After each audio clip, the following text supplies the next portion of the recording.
आज हम जो कॉन्सेप्ट करने वाले हैं ये आपको एकदम मजा लाकर दे देगा, क्योंकि ऐसा आपने पहले पढ़ा होगा या ऐसे क्वेश्चंस में आप कंफ्यूज रहे होंगे, लेकिन जो तरीका आज मैं आपको बताऊंगा आपको बहुत मजा आएगा। हम्म। ओके, सब बढ़िया। चलिए, तो देखो आज हम थोड़ा सा मात्रा का खेल समझेंगे। मैं आपको पहले एक छोटा सा एग्जाम्पल देता हूं, एक चीज आप समझना।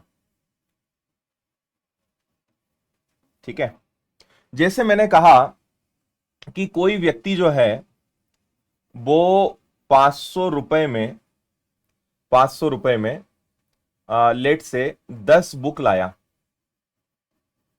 500 रुपए में 10 बुक लाया और 500 रुपए में ही 20 बुक उसने बेची, या उल्टा कर लेते हैं, 20 बुक लाया और 10 बुक बेची। ठीक है, 500 रुपए लगाकर 20 किताब खरीद के लाया और 500 रुपए में ही 10 किताबें जो है उसने क्या करी, बेची। ठीक है, तो आपसे यह पूछा गया है कि बताइए, पहला तो ये, अब कई लोग यहां कंफ्यूज होंगे, सर समझ ही नहीं आया, या प्रॉफिट होगा या लॉस होगा।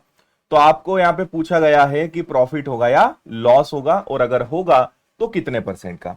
बहुत ध्यान से इस कॉन्सेप्ट को सुनना, और अगर आप पढ़ने आए हो तो फुल स्क्रीन कर लेना। ठीक है, चलो, तो इसके दो तरीके हो सकते हैं, एक बेसिक मेथड और एक शॉर्टकट हम समझेंगे। तो अगर बेसिक मेथड की बात करें तो हमारे पास 500 किताबें हैं। ठीक है, सॉरी 500 रुपए हैं और हमने 20 किताबें लेकर आए, यानी एक किताब कितने की हो गई, एक किताब का क्रय मूल्य हो गया, कॉस्ट प्राइस हो गया 25, और मैंने 500 रुपए में ही 10 किताबें बेची, यानी एक किताब कितने की हो गई, 50 रुपए की, ये उसका विक्रय मूल्य हो गया, है ना। मतलब मैंने 25 रुपए की किताब लाया, एक किताब 25 की खरीदी और सीधा सीधा उसको क्या कर दिया, 50 रुपए पर बेच दिया।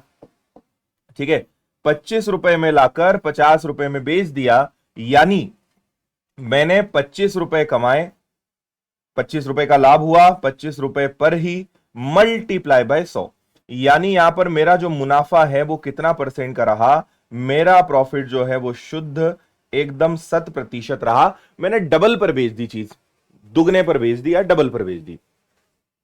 बात समझ आई आप सभी को। तो ये एक बहुत बेसिक तरीका है जो हमने यहां पर सीखा, है ना। अब मैं आपको जो सेकंड तरीका बताऊंगा ना, इसका जो अभी शॉर्टकट बताऊंगा आपको, उसमें मजा आ जाएगा। ठीक है, अच्छा थोड़ा सा इसमें और हम डिस्कशन करते हैं। आपको पहले ही प्रश्न को पढ़ के ये कैसे तय किया जाए कि यहां पे प्रॉफिट हो रहा है कि यहां पे लॉस हो रहा है, ये कैसे तय किया जाए। ठीक है ना, तो आप एक चीज समझना कि अगर आप ज्यादा चीज लेकर आए हो, पहले तो ये कि रुपए सेम रखना है।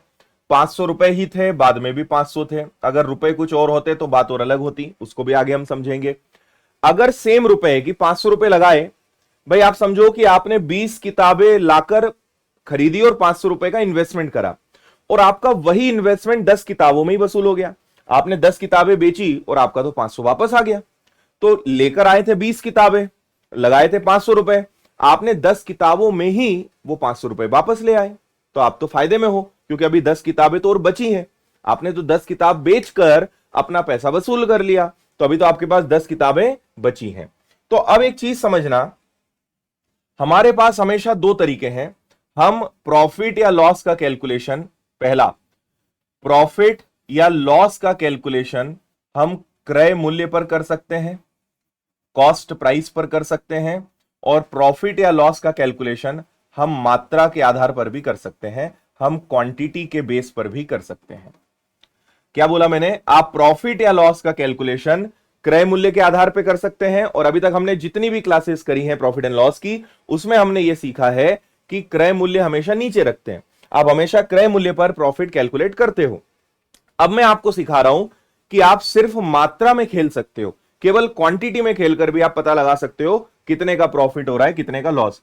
तो याद रखना, जब भी मात्रा पर क्वेश्चन करोगे, मात्रा पे प्रॉफिट या लॉस निकालोगे, तो हमेशा आप कैलकुलेशन करोगे कि बेचा कितना। बहुत इंपॉर्टेंट बात बता रहा हूं, शब्दों पे ध्यान देना।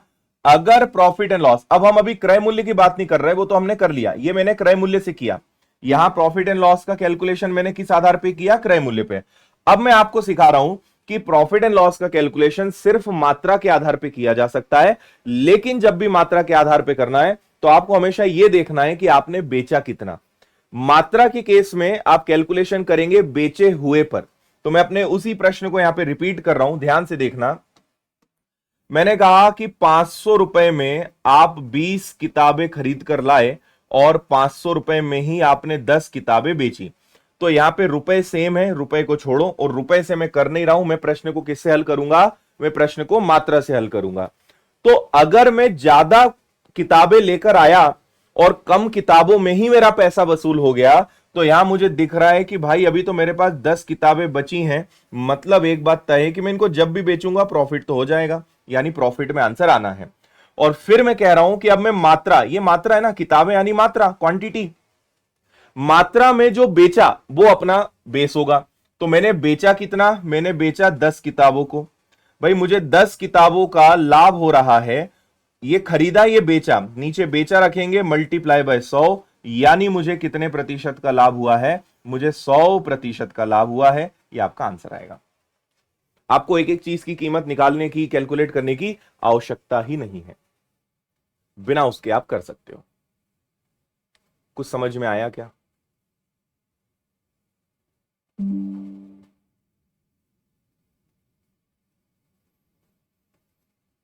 हाँ, और अभी हम बहुत सारे क्वेश्चन करेंगे, चिंता बिल्कुल नहीं। अच्छा, बहुत बढ़िया शिवम।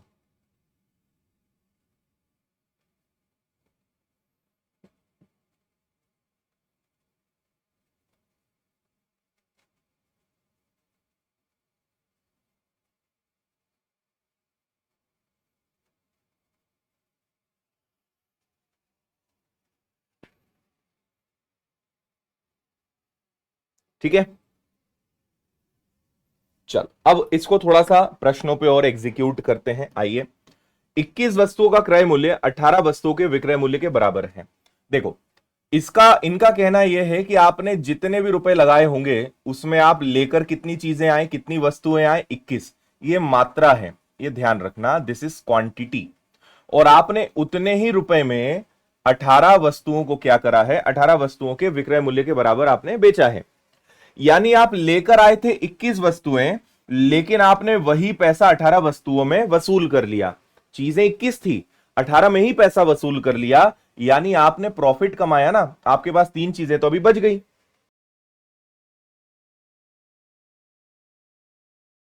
है ना?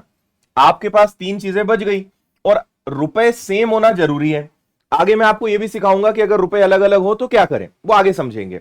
रुपए अगर सेम नहीं है तो रुपए सेम करेंगे, और सेम है तो बहुत बढ़िया, कोई दिक्कत ही नहीं है। तो 3 का आपको फायदा हो रहा है, 3 बच रहा है, आपका फायदा है। और जब भी प्रश्न मात्रा में होता है तो जो बेचा वो नीचे आएगा। बेचा आपने 18 है, इंटू में 100, 3 से कैंसिल हुआ 6 बार, 100 में 6 का भाग देते हैं, बच्चे बच्चे को पता है 16 से 2/3, ऑप्शन सी। आया समझ में? जो बेचा उस पर कैलकुलेट करेंगे, और बेचा आपने 18 है, सी आपका आंसर।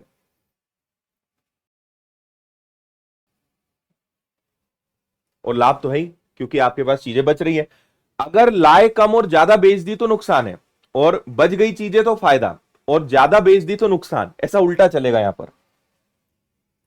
एक व्यक्ति ने 1 रुपए में 30 पेन खरीदे और 1 रुपए में 20 पेन बेचे, लाभ बताइए। बताओ, 1 रुपए में 30 पेन लाया और 1 रुपए में ही 20 पेन बेचे, तो अब मुझे नहीं लगता है कि कोई आप में ऐसा होगा जो इसका आंसर नहीं दे पाएगा। बोलो आंसर जल्दी।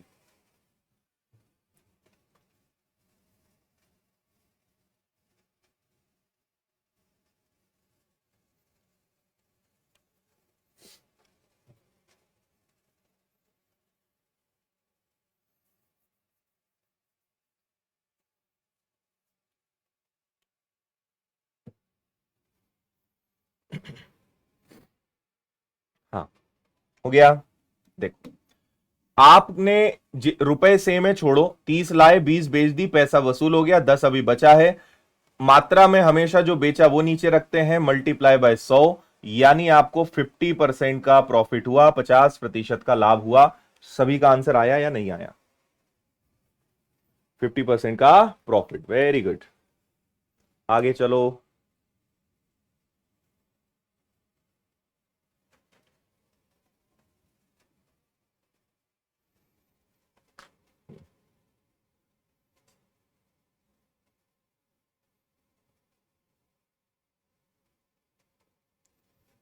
गुड। 49 वस्तुओं का विक्रय मूल्य 35 वस्तुओं के विक्रय मूल्य के बराबर है। बात वही है कि आप 49 बुक्स लाए और आपने 35 में पैसा वसूल कर लिया। लाए 49, पैसा 35 में आपने वसूल कर लिया, तो आपका प्रॉफिट क्या हो जाएगा जी? आपका प्रॉफिट हो जाएगा 14। 14 आपके पास बच रही है, फायदा है। जो बेचा वो हमेशा नीचे, मल्टीप्लाई कर देंगे आप 100 का। तो आप इसको सॉल्व करोगे, ये आ जाएगा 7 दूनी 7 इंटू 5, 2/5, यानी 40% का प्रॉफिट, 40% का लाभ। मैं आपको इसके एक दो तरीके और बताता हूं। एक तरीका तो ये हो गया। दूसरा तरीका, 49 वस्तुओं का जो कॉस्ट प्राइस है वो 35 वस्तुओं के सेलिंग प्राइस के बराबर है। 49 वस्तुओं का क्रय मूल्य 35 वस्तुओं के विक्रय मूल्य के बराबर है। सीपी यानी कॉस्ट प्राइस, एसपी मतलब सेलिंग प्राइस। तो आप इससे रेशो बना सकते हो। जैसे ये कॉस्ट प्राइस है, ये सेलिंग प्राइस नीचे आ जाएगा, यहां 35 हो जाएगा, यहां 49 हो जाएगा। अब कॉस्ट प्राइस सेलिंग प्राइस मतलब अब प्रश्न रुपए में आ गया। अब प्रश्न रुपए में आ गया, तो रुपए में आ गया तो रुपए वाले नियम लगेंगे। ये हो गया 7 इंटू 5 35, ये हो गया 7 इंटू 7 49। ये क्रय मूल्य है, ये विक्रय मूल्य है, यानी 5 रुपए और 7 रुपए अपने मन से मान रहे कि आप 5 रुपए की चीज को 7 रुपए में बेच रहे हो। तो 5 की चीज को अगर 7 में बेचोगे तो 2 रुपए कमाओगे 5 पर, मल्टीप्लाई बाय 100, आंसर आपका अभी भी 40% ही आएगा। अब ये रुपए में कन्वर्ट हो गया ना, क्योंकि कॉस्ट प्राइस और सेलिंग प्राइस आ गया, प्राइस आ गया, मूल्य आ गया। तो आप फिर ऐसे करोगे। आया समझ में? और मात्रा, ये मात्रा पर है, हमने इधर मात्रा ही मात्रा में, क्वांटिटी ही क्वांटिटी में प्रश्न को हल कर डाला, और यहां पे आपने रुपए में रुपए के हिसाब से हल करा, तो आंसर दोनों स्थितियों में सेम।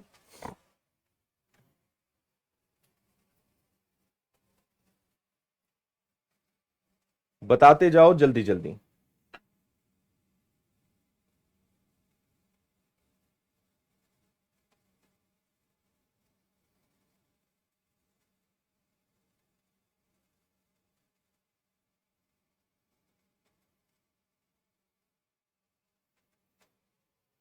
गुड। 143 लाए, 195 बेचा। अब देखो 143 एप्पल्स लेकर आए और 195 आपने बेच दिया।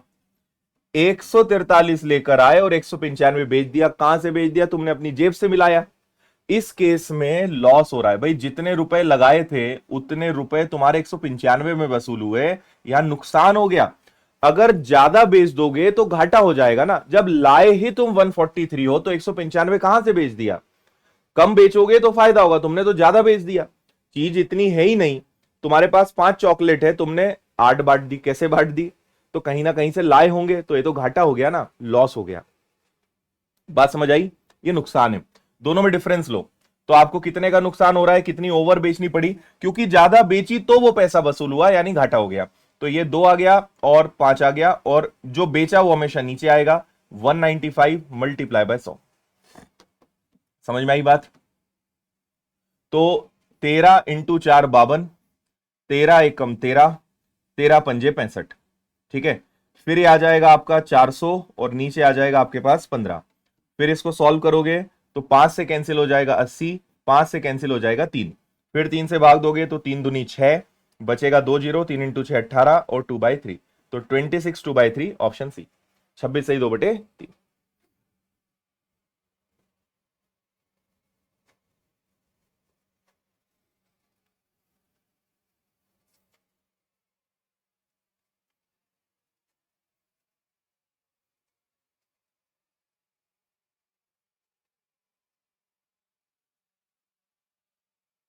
बोलिए।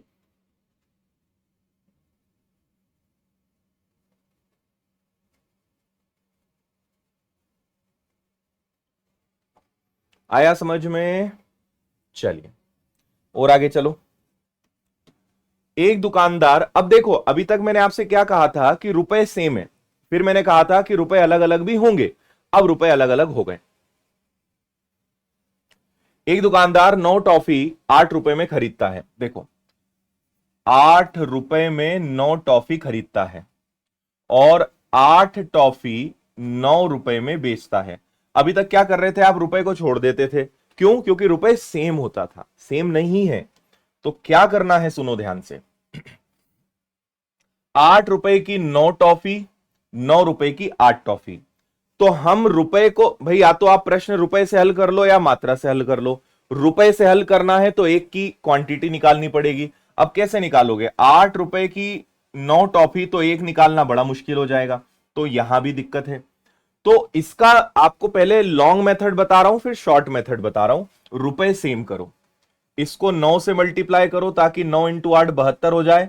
इसको 8 से मल्टीप्लाई करो ताकि 8 इंटू 9 72 हो जाए। तो ये आ गया 72 रुपए।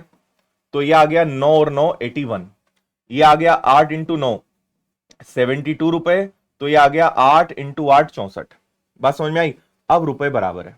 रुपए बराबर होंगे तभी मात्रा का नियम लग पाएगा, मात्रा वाली शॉर्ट ट्रिक लग पाएगी। ठीक है, तो अब सुनना, आपके पास 81 टॉफी थी और आपने पैसा 64 में ही वसूल कर लिया, यानी आप फायदे में हैं। आपके पास कितनी टॉफी का फायदा हुआ? 17 टॉफी का। और जो बेचा वो नीचे आएगा, मल्टीप्लाई करोगे तो 100 का होगा। बात समझ में आई आप सभी को? ठीक है, 17 टॉफी का अंतर है, 64 पर फायदा है, मल्टीप्लाई आप कर दोगे तो क्या आ जाएगा? 100 आ जाएगा। अब यहां पे पूरा पूरा हल करने के अलावा कोई ऑप्शन है नहीं, है ना? क्योंकि ऑप्शन देखो बड़े करीब है, 24, 25, 26, 26। डिजिटल सम लगेगा नहीं क्योंकि पूरा पूरा भाग जाएगा नहीं, तो आपके पास नो अदर वे। 4 से सॉल्व करो 16 बार, 4 से सॉल्व करो 25 बार। 25 का 7 गुना होता है 175 का 5 हासिल आ जाएगा 17। 25 एकम 25 और 17 कितना आ जाएगा? 425 आ जाएगा। नीचे आप 16 का भाग दे देंगे। 25 और 17 का गुणा 425, 16 का भाग देना है, तो मैंने भाग दिया। 16 दूनी 32 और 16 पंजे 80, 16 इंटू 6 96, बचा 4 जीरो। फिर आ जाएगा 4 जीरो मतलब 16 थी 48, तो ज्यादा हो जाएगा। एक मिनट, 105 आ गया, सॉरी। तो 16 इंटू 6 96, बचा 11 और फिर से 16 इंटू 6 96, तो 26.6 वाला आपका आंसर आएगा। 26.6 यानी ऑप्शन सी। एक मिनट, 26.6 या 26.5? 105 नहीं यार, सॉरी, 26.5। 110 बचा रहा हूं मैं, 95 बचेगा ना। तो 16 पंजे 80, 16 इंटू 6 96 ज्यादा हो जाएगा, 26.5 वाला आंसर आएगा। मैंने शेषफल 11 बचा लिया था, शेषफल 9 बचेगा। 9 बचेगा यानी 90 और 5 95। तो 16 पंजे 80 से ज्यादा भाग नहीं दे पाओगे, 5 बार हो जाएगा। आंसर आपका क्या आ जाएगा? आंसर आ जाएगा बी।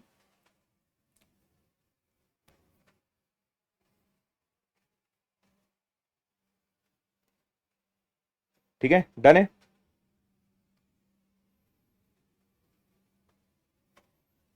लॉस नहीं होगा, यहां पे प्रॉफिट होगा। चीज आपके पास ज्यादा है और आपने वो पैसा कम मात्रा में ही वसूल कर लिया है, तो यहां पर प्रॉफिट है, लाभ है। ठीक है, समझ में आया? रुपए आपने सेम करे, गुणा दोनों तरफ होगा। रुपए सेम हुए, बाकी आपने वही किया। अब मैं आपको बताता हूं कि इतना सब भी अगली बार मत करना। जब भी रुपए बराबर करना हो आपको, जब भी रुपए इक्वल करना हो, आप फिर से एक नई मेथड सीख लो, यहां पे क्रॉस मेथड। क्या सीख लो आप? Cross method. तो क्रॉस मेथड ध्यान से सुनना। देखो, ये दोनों अपनी जगह रहेंगे, ये इधर जाएगा और ये इधर जाएगा, ये इधर जाएगा, ये इधर जाएगा। तो 9 और 9 ये बन जाएगा 81, 8 और 8 ये बन जाएगा 64। ऐसा करने से रुपए बराबर हो जाते। भाई रुपए को बराबर करके काटना ही तो है, तो उनको बराबर करो फिर उनको काटो, क्या मतलब है ना? तो आपने 9 और 9 81, 8 और 8 64, 81 लाए, 64 आपने बेचा, 17 का अंतर है, बेचा आपने 64, मल्टीप्लाई बाय 100। बाकी मैंने आपको सब कुछ करके बताया, तो आंसर आपका आएगा 26.56। डिजिटल सम क्यों फेल हो रहा है? क्योंकि आपका आंसर और भी आगे जा रहा है, ये और आगे जाएगा, 26.56, 8 9 4 6। तो ऐसे केस में डिजिटल सम नहीं लगता।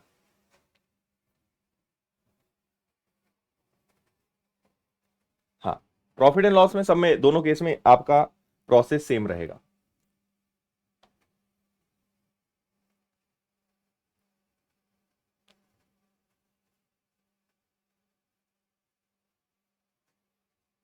आबकारी मतलब एक्साइज, एक्साइज डिपार्टमेंट। आया समझ में? और देखो अभी और करा रहा हूं सवाल आपको।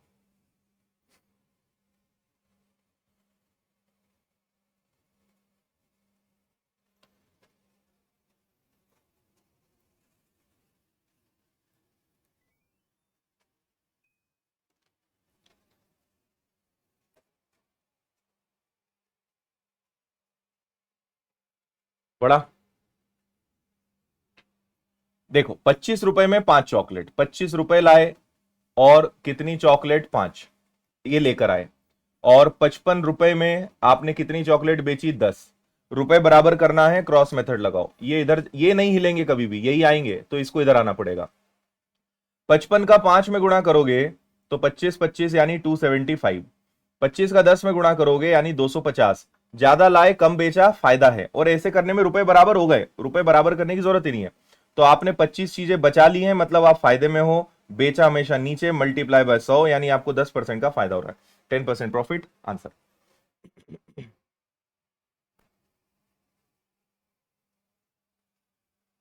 आया?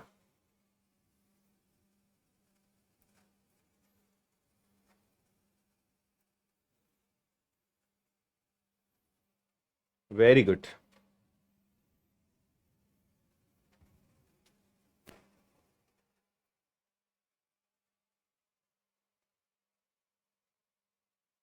इसको करके बताओ।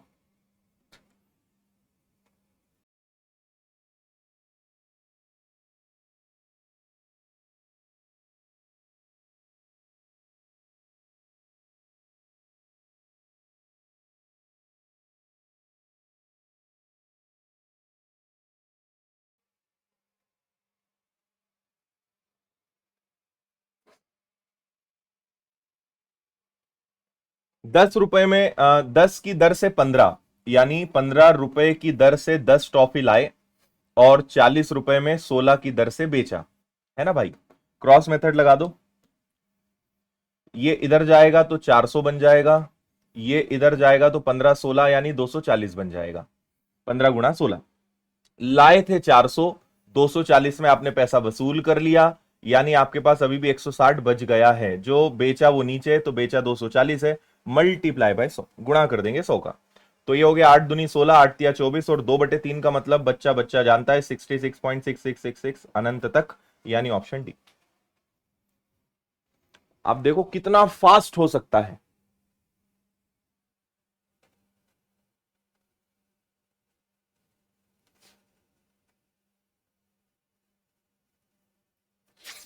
ठीक है, चलो और आगे बताते जाओ फटाफट।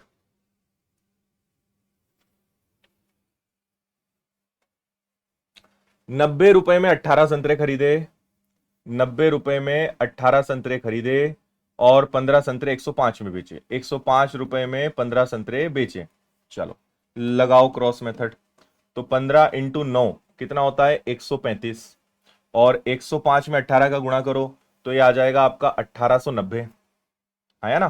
18×5 = 90 और 1800। तो 1890 में से इसको घटाओगे तो ये कितना आ जाएगा? ये 540 आ रहा है मेरे ख्याल से। दोनों में अंतर 540 का है क्या? और बेचा जो है वो नीचे, यानी 1350 नीचे आएगा, गुणा करेंगे 100 का।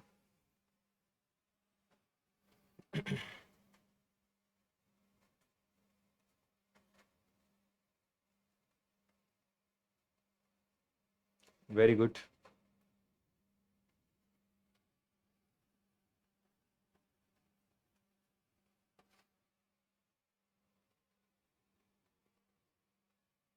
ठीक है, तो अगर आप इसको देखते हो तो ये किससे कैंसिल हो सकता है? अ अ अ इसको हटा दो आप। 13 दूनी 26 और एक 27, है ना? ये 27 के पहाड़े में तो दोनों आते हैं, 27 दूनी 54 और 27 × 5 135, और 2/5 का मतलब क्या होता है? 40%, 40% का लाभ, 40% का प्रॉफिट। ठीक है ना? आगे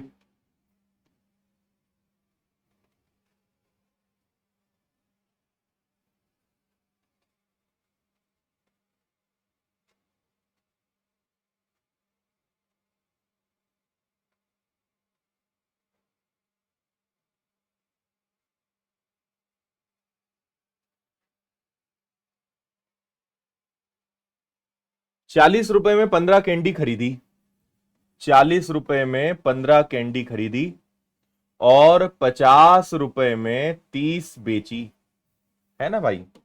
चलो तो 15 × 5 750, 40 × 30 1200। इस बार नुकसान हो रहा है क्या, लाए कम और तुमने ज्यादा कैसे बेच दी, तो 450 का अंतर है दोनों में, नीचे रखेंगे 1200 गुणा करेंगे 100 का, और यहां पे दिखती बात है इस बार लॉस हो रहा है ना, घाटा है, 2 जीरो गए, 12 से कैंसिल करा, 12 तिया 36, बचेगा आपके पास 9 जीरो, 12 ठीक है ना, 12 तिया 36 बचा 9 जीरो, तो 12 × 7 84, तो 37 वाला आपका आंसर आ जाएगा, 37.5, मतलब 37.5 कहें या 6/12, 6/12 का मतलब 1/2, 1/2 का मतलब आधा, तो एक ही बात है, आंसर आएगा 37.5, 37.5। गुड।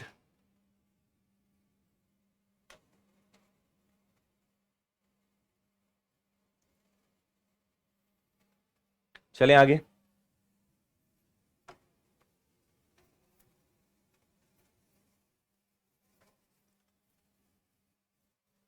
ये ना टाइप यहां पे गलत आ गया है, अभी टाइप चेंज नहीं हुआ है।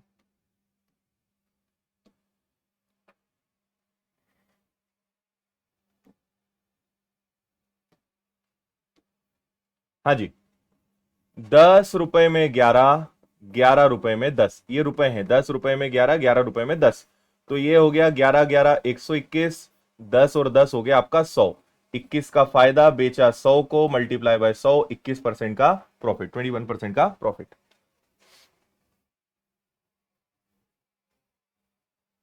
ठीक है, वेरी गुड।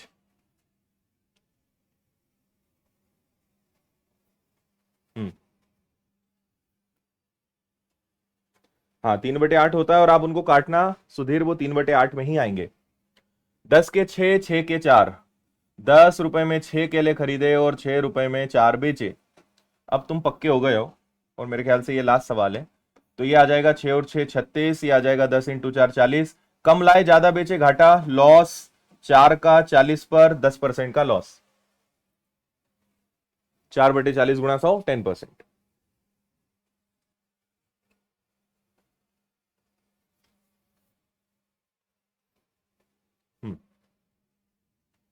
ठीक है,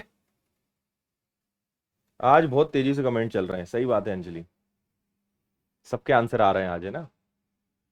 चलो भाई, ये एक्चुअल में आपका जो टाइप आना था ना, वो ये वाला था, जो वहां चला गया था गलती से पीछे।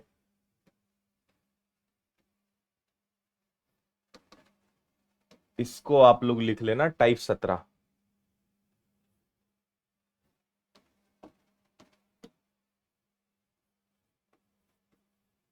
टाइप 17 ये है, पढ़ो।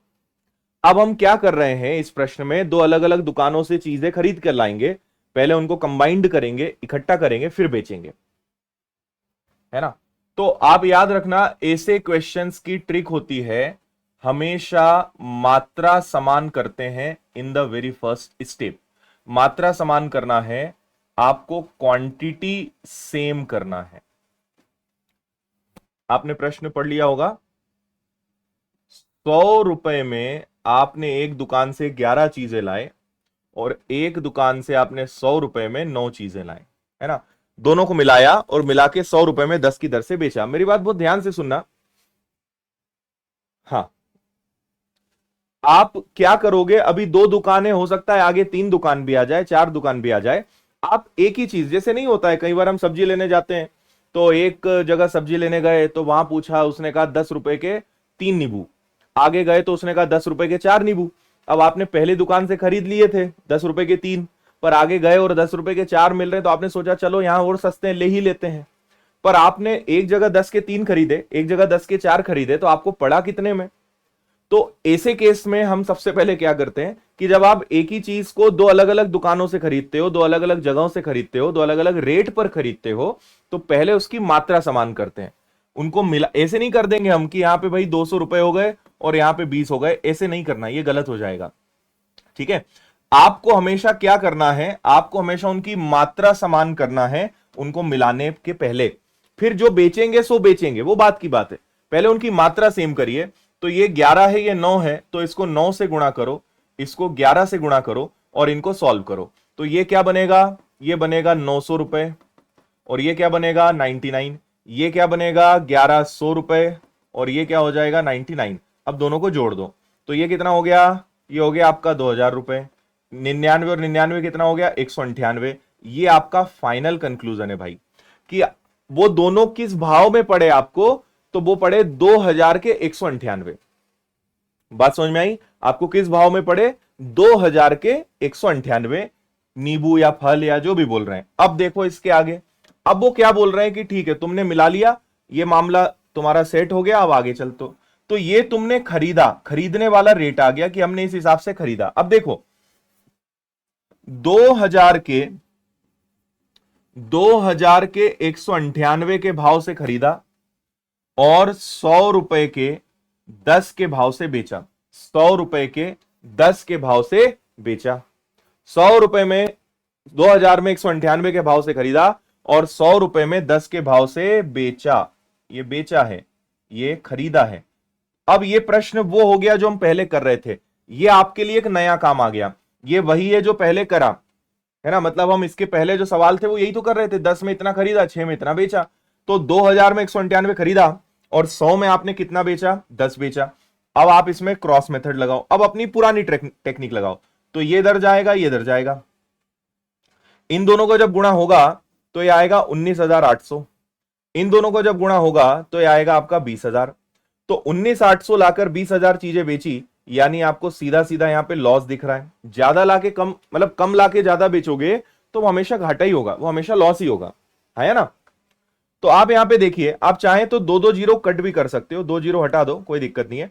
198 के बदले 200 बेचा, यानी 2 का अंतर है, जो बेचा वो हमेशा नीचे, यानी 200 मल्टीप्लाई बाय 100, यानी 1% का लॉस, 1% का नुकसान, 1% लॉस, भी आपका आंसर है। कंफ्यूजन तो नहीं हो रहा है आपको? एक बार देखो फिर बताता हूं मैं, अगर कोई डाउट दिक्कत गिले शिकवा है तो आपको।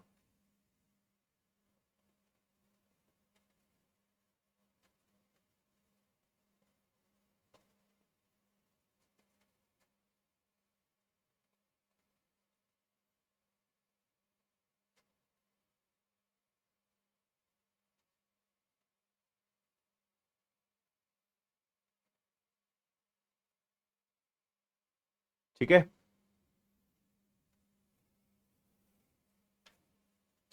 हम्म, मजा आ रहा है बहुत। लो भाई विशाल, तुम्हारी इच्छा पूरी कर दी, तुम्हारा ही कमेंट तुमको दिख गया होगा ना। प्रॉफिट नहीं लॉस होगा, लॉस हुआ ना, तुम 198 चीजें लाए, 200 कैसे बेच दी? ठीक है, चलो एक बार और बता देता हूं मैं। पहले दोनों, दो अलग अलग दुकानों से आपने चीजें खरीदी, पहले उनकी मात्रा सेम करिए। आपने ये एक अलग दुकान से लाए, ये अलग दुकान से लाए, सबसे पहले मात्रा सेम करना है, जो मैंने आपसे कहा।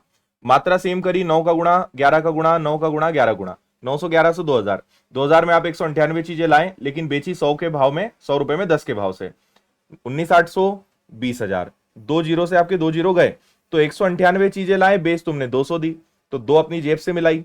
200 जो बेचा, मात्रा, आप प्रश्न को अभी भी मात्रा से ही कर रहे हो ना, जो बेचा वो नीचे मल्टीप्लाई बाय 100, 1% का घाटा, 1% का नुकसान।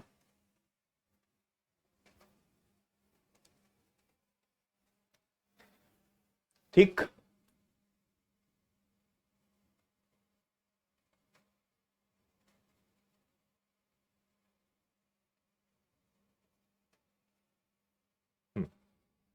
जो नीचे वाला है वो तो सेम है। सेम क्वेश्चन आपके सामने है। 60 पेंसिल खरीदी 5 रुपए के 4 से भाव से, 60 पेंसिल खरीदी 3 रुपए में 2 के भाव से।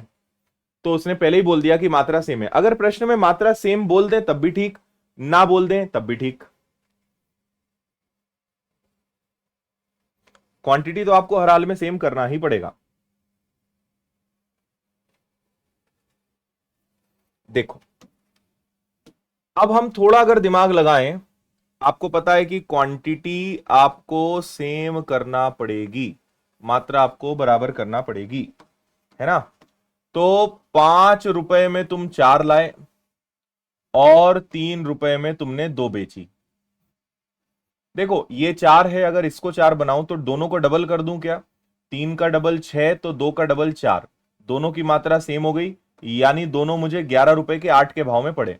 11 रुपए में 8, एक तो 4 है ही, एक को 4 बनाना है तो डबल कर दिया, तो 11 रुपए में 8 के भाव से चीजें हमें मिल गई।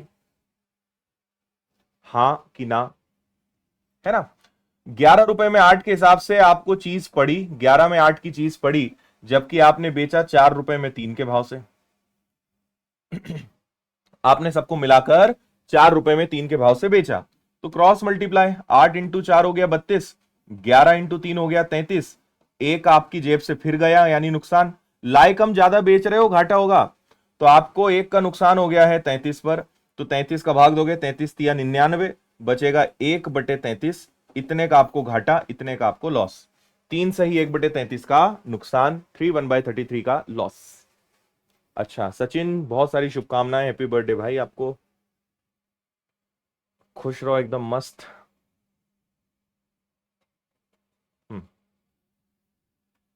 क्वांटिटी इक्वल करने के पीछे सिंपल सी बात है कि जब क्वांटिटी सेम होगी तभी आप जज कर पाओगे कि आपको एक्चुअल में भाव पड़ा क्या, है ना।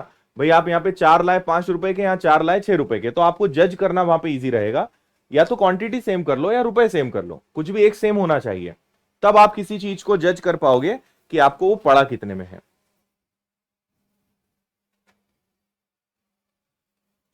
कहीं से ही बनवा लो यार, टाइटन से बनवा लो, लेंस कार्ट से बनवा लो, बहुत सारी कंपनी आजकल तो चश्मे की।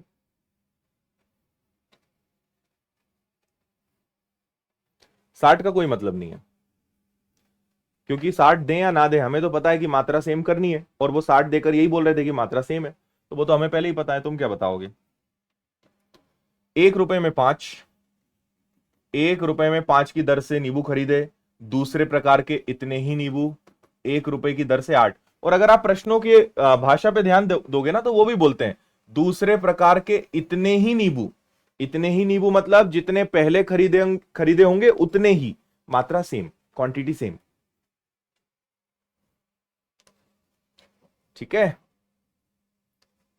चलो बहुत अच्छे। और कौन है? नेहा मेहरा कह रही है सर आज मेरा बर्थडे भी है, चलो नेहा जी आपको भी बधाई।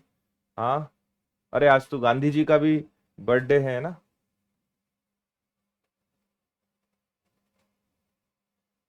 गांधी जयंती की भी शुभकामनाएं आप सभी को।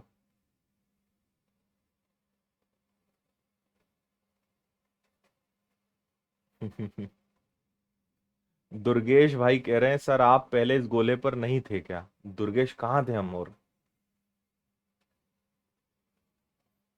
रुपया पूछेंगे तब रुपयों को समझेंगे, जो पूछ रहे हैं अभी उसको निपटाओ, है ना। और सबको मिलाकर, अब देखो इन्होंने आखिरी में कंडीशन क्या लगा दी, उसे कितने रुपए की दर से बेचना चाहिए कि 60% का लाभ हो। पहले तो आप मात्रा समान करो, बाकी सब चीजें बाद में देखेंगे।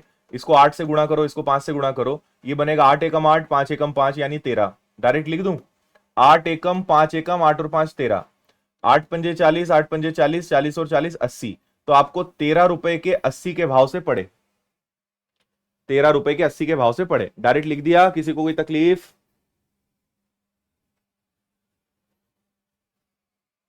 ठीक है। अब हमें वो लगाना है जो कल सिखाया था, आपको याद दिलाता हूं। रुपए ऊपर मात्रा नीचे, फर्स्ट कंडीशन नीचे, सेकंड ऊपर, आंसर भी आपका रुपए और मात्रा में आएगा। याद आया क्या? अब बोलोगे ये कहां से आ गया, अभी देखो। 13 रुपए में तुम 80 चीजें लाए, है ना। फर्स्ट कंडीशन तो कुछ नहीं है, लेकिन सेकंड कंडीशन बोल के रखिए कि मुझे 60% का लाभ चाहिए, तो प्रति दर्जन यानी 12 वस्तुएं कितने रुपए में बेचे? समझ आया? 13 रुपए में 80 लाए, तो ये अपने आप में 100% है। 60% का लाभ कमाने के लिए प्रति दर्जन यानी 12 वस्तुएं कितने रुपए में बेचें? तो ये सवाल वही तो हो गया जो कल आपने सीखा था। करो अब। हाँ, लाल बहादुर शास्त्री जी का भी आज जन्मदिन है, जयंती है।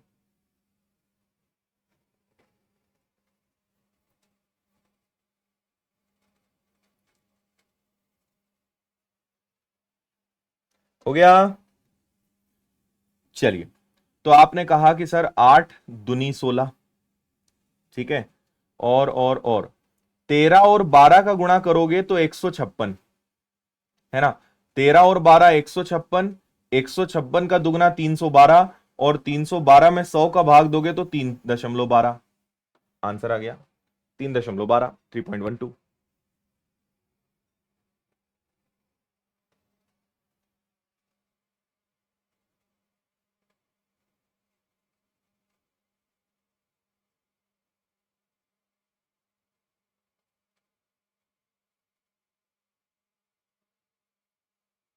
कछु समझ बैठी।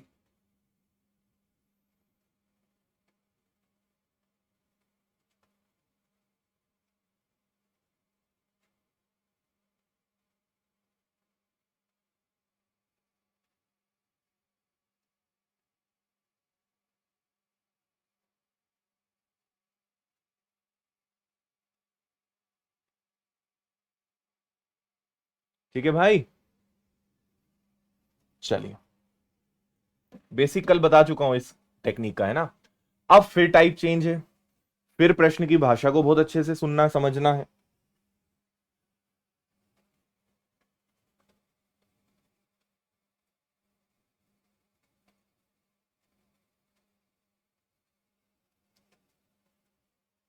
हम्म,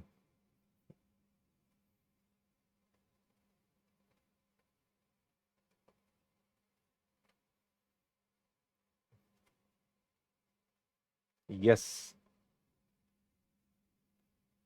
कहां तक पहाड़े आते हैं, जब मैं पढ़ता था तब मैंने करीबन 30-35 तक पहाड़े याद कर लिए थे। अब अभी प्रैक्टिस नहीं है, लेकिन हाँ 20-25 तक पहाड़े तो बहुत अच्छे से याद है आज भी। यस शुभम।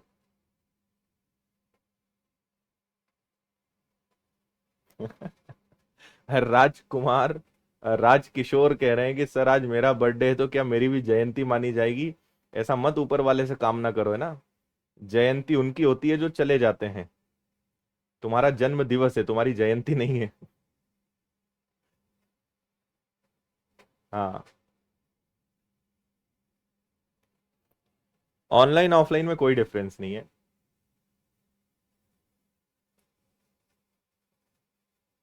चलो, चलें आगे। यहां पर ना आपको थोड़ा सा लिखने का तरीका सीखना पड़ेगा कि कैसे इस सवाल को हम लिखेंगे। वो लिखने की चीज को आप बहुत ध्यान से सुनिएगा। ओके।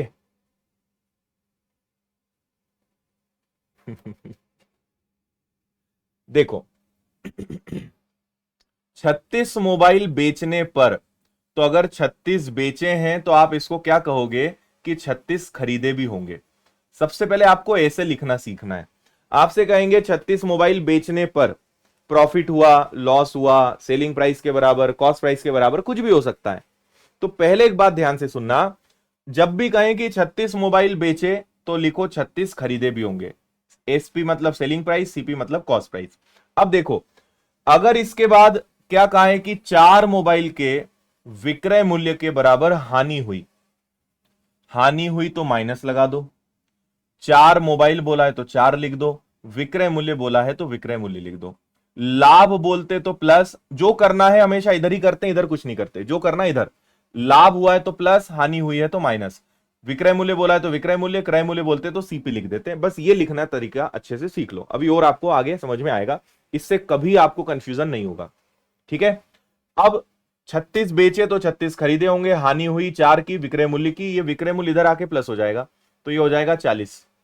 तो 40 का सेलिंग प्राइस 36 के कॉस्ट प्राइस के बराबर है।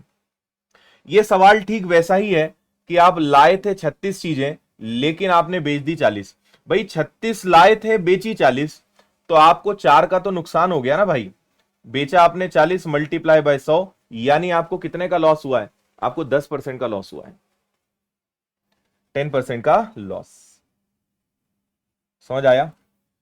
36 लाए और बेची 40, 36 लाए और 40 बेच दी, 4 का नुकसान 40 पर मल्टीप्लाई बाय 100, 10% लॉस, 10% का नुकसान। लिखने का तरीका समझ में आया कि नहीं। हाँ बिल्कुल, चश्मा लेकर आओ। यस। अदरवाइज आप अगर दूसरे तरीके पे जाओगे कि भाई सीपी को वहीं रहने दो, एसपी को नीचे ले जाओ, तो सीपी के सामने 40 आएगा, एसपी के सामने 36 आएगा, 4 से कटेगा 10 बार, 4 से कटेगा 9 बार। अब ये सवाल रुपए में बदल गया कि 10 रुपए की चीज तुम 9 में बेच दी, तो एक का नुकसान हुआ 10 पर मल्टीप्लाई बाय 100, 10% का नुकसान। ये रुपए में कन्वर्ट हो जाएगा अगर इतना तामझाम लगाओगे तो। और हम जो करते आए अगर उससे करना है तो वो ये है। और देखते हैं एक सवाल।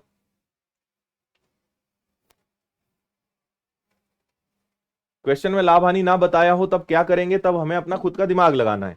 और बार बार मैं वही समझा रहा हूं, ज्यादा बेच दिया, जेब से बेच दिया तो नुकसान है, बच गया तो प्रॉफिट है।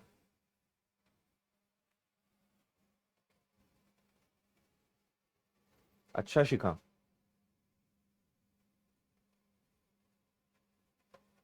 यस। 144 पेन बेचे तो सबसे पहले क्या लिखोगे? 144 अगर बेचे तो 144 खरीदे भी होंगे, बोलो हाँ। ये लिख दो, दोनों को बराबर रख दो। 6 पेन के विक्रय मूल्य के बराबर हानि, हानि है तो माइनस, 6 पेन है और विक्रय मूल्य बोला है तो सेलिंग प्राइस, ये इधर आ जाएगा, तो ये 150 हो जाएगा।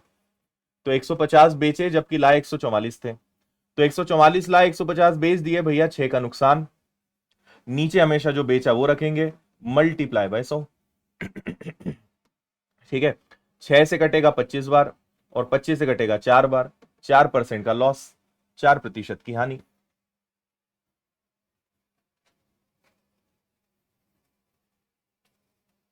नहीं अभिषेक,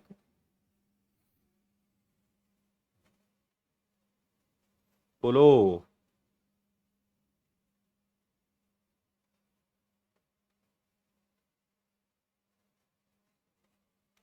डन।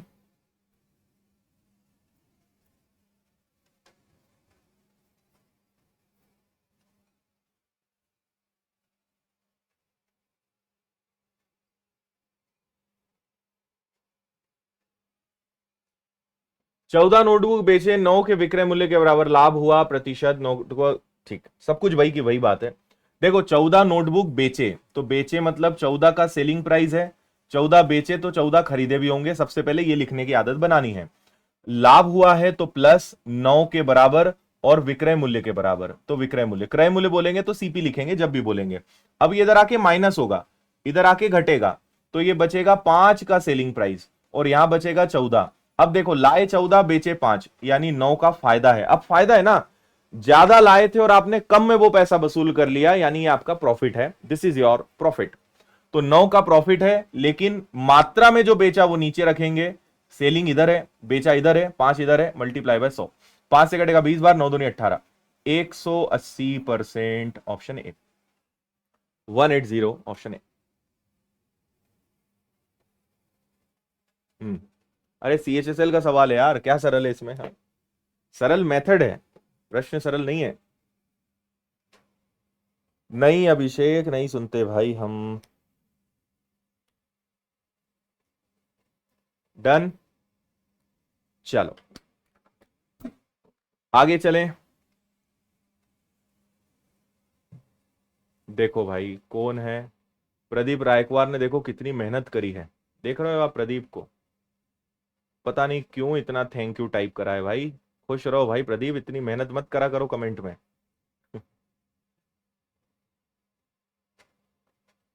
चलिए, तो आज के लिए इतना पर्याप्त है। इसके बाद एक क्वेश्चन जो आपको पीडीएफ में दिख जाएगा वो आपको होमवर्क में मिलेगा।